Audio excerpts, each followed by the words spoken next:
जो बड़ा प्रोजेक्ट है, जैसे कोई दिल्ली मुंबई एक्सप्रेसवे बनना है, कोई पुल बनना है, तो बड़ा प्रोजेक्ट है, उसके बनने में 3-4 साल लग जाते हैं।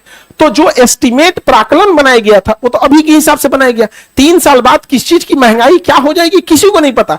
अब आपने पुल में बोला कि 1200 करोड़ रुपए लगेगा, अब 1200 करोड़ के हिसाब से आपने बजट बोला पुल बनेगा, अब प्राकलन बनाया 1200 करोड़, अब विनियोग निकाला 1200 करोड़, निकल गया, 4 साल लग गया पुल बनने में। लो, महंगाई बढ़ जाएगी। तब उस कंडीशन में क्या लाना पड़ेगा? अतिरिक्त अनुदान। क्या लाना पड़ेगा? अतिरिक्त अनुदान। यही करप्शन का एक बहुत बड़ा कारण होता है। जानबूझकर देखो, सरकार पैसा इसे निकाल ही नहीं सकती है ना, इतना वहां पे ना मेकर चेकर बैठे हैं सब कि कैसे कैसे विनियोग से ज्यादा आप पैसे भी नहीं निकाल सकते। तो जानबूझ के कंपनियों को क्या किया जाएगा? लेट करवाया जाएगा कि तुम लेट कर, तुम क्या कर? लेट कर। क्योंकि अगर तुम लेट नहीं करेगा, टाइम से कर देगा तो एक्स्ट्रा पैसे नहीं निकलेगा। लेकिन अगर कोई कंपनी लेट कर दी तो सरकार को काम जल्दी कराना है, वो रिपोर्ट करेगी कि महंगाई बढ़ गया है, तो क्या लाना पड़ेगा? अतिरिक्त अनुदान। तो कंपनी को कहा जाएगा 200 करोड़ देंगे अतिरिक्त अनुदान, लेकिन 100 करोड़ मेरा। दोनों में बटेगा आप। हाँ, अरे बाबू, बिहार के जितने प्रोजेक्ट डिले हुए हैं, समझ में आ रहा है? कहीं पे भी, केवल बिहार का नहीं, ये नेशनल प्रोजेक्ट है। ये करप्शन का सबसे शॉर्टकट तरीका होता है। काम लेट कराओ और फिर क्या रहता है यहाँ पे, समझा गया? नहीं बंद हो सकता है। अतिरिक्त अनुदान मजबूरी है, क्योंकि कई बार जेन्युइन महंगाई बढ़ जाती है, जेन्युइन महंगाई कई बार बढ़ जाती है, और रियल में भी आप देखो महंगाई बढ़ती है। आज से 4 साल पहले पटना में रहने का जो खर्च आता था, क्या आज भी वही है?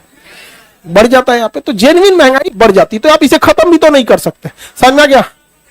हाँ, पैसा बढ़ गया तो माने कम में पैसा में हो गया तो हाँ, तो सरकार के पास हुआ एक्स्ट्रा आ जाएगा। दिल्ली में एक पुल बन रहा था, तो अरविंद केजरीवाल दिल्ली के वो है, तो खैर मुख्यमंत्री को तो वहां तो कोई बहुत ज्यादा पावर है नहीं, क्योंकि यूनियन टेरिटरी है, लेकिन वहां एक कोई पुल बन रहा था तो समय से पहले बन गया। और शायद उसमें, हमको पूरा एग्जैक्ट डेटा याद नहीं है, 4.5 करोड़ था या 45 करोड़ था, क्योंकि दशमलव का अंतर है कि 4.5 करोड़ या फिर 45 करोड़, हमको ध्यान नहीं है, इतना बचिए गया था। मतलब जब जितना जल्दी फास्ट काम कराएगी पैसा बच गया, तो इस पैसे से उन्होंने स्कूल बनवा दिया। तो ऐसा भी होता है, कई बार पैसा बच जाता है। बिहार में तो नहीं है बचेगा। एक और काम था जिसपे मोदी जी ने करप्शन पे हमेशा के लिए रोक लगा दिया। एक और बहुत बड़ा करप्शन का था, लेकिन पिछले साल मोदी जी ने इस पे व्यवस्था बहुत अच्छा बना दिया। कैसे क्या करता था? जैसे कोई सड़क बननी है तो पहले सड़क बना देगा, फिर आके वो खोद देगा, का तो नाली बनाना है, तो जैसे नाली बनेगा ना, अब उस नया सड़क वाला टेंडर पास होगा कि फिर से बनाना है, और फिर से नहीं बनेगा, खाली मसाला चटा के चल जाएगा। फिर एगो आएगा खोद देगा, का पाइपलाइन लगाना है, पाइपलाइन का तो पैसा गया, उसमें करप्शन नहीं है, लेकिन अब दोबारा सड़क टूट गई है तो फिर मसाला चटा देगा और पैसा लेगा पूरा का, फिर एगो खोद देगा गैस पाइपलाइन।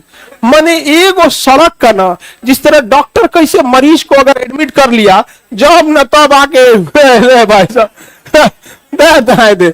इसलिए मोदी जी ने कहा कि देखो इसको आईसीयू में ले चल, यहाँ पे समझा गया? नहीं, एक पानी बोतल चढ़ रहा है, सब उसी में पोंछ दो। तो पीएम गति शक्ति योजना लाए, पीएम गति शक्ति, कहे कि इससे रिलेटेड जितनी चीजें हैं, गैस पाइपलाइन, सड़क pipeline, emergency pipeline, telephone line, wifi cable, नाली, ढक्कन, सब ससुरा 6 महीना प्रोजेक्ट लेट में तो चलेगा, लेकिन सारा विभाग कहे कि ये प्रोजेक्ट बन रहा है, हमको इस किस चीज की जरूरत है, अगले 20 साल का प्लान बना के दे। और अगर नहीं बना के देगा, बीच में बोलेगा ना, तो विभाग को हम कार्रवाई करेंगे विभाग के ऊपर।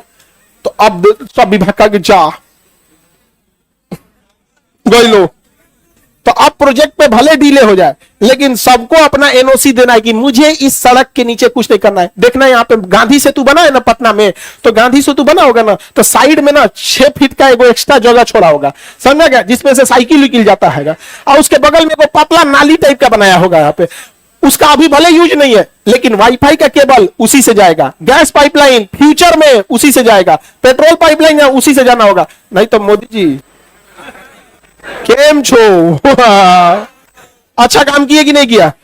तो देखो, राजनीति व्यवस्था, क्योंकि पॉलिटी का विषय है, कभी भी केवल किसी का समर्थन और केवल किसी का अगर विरोध करेंगे, आप वन साइडेड हो जाएंगे। अगर अच्छा काम किया है तो उसे अच्छा काम को इतना मतलब बढ़िया ढंग से प्रस्तुत कीजिए कि वो ससुरा नहीं प्रस्तुत किया हो उस टाइम का। और विरोध अगर गलत काम किया है तो ऐसा विरोध कीजिए कि विपक्ष भी कहेगा कि क्या गजब विरोध किया। मतलब समझिए, वन साइडेड नहीं होना चाहिए। अच्छा काम था, अगर यही वाला अतिरिक्त अनुदान पे भी रोक लग जाए तब तो मजे आ जाए, लेकिन ये नहीं हो सकता क्योंकि मजबूरी है। आगे बढ़े, किसी को यहां तक में दिक्कत?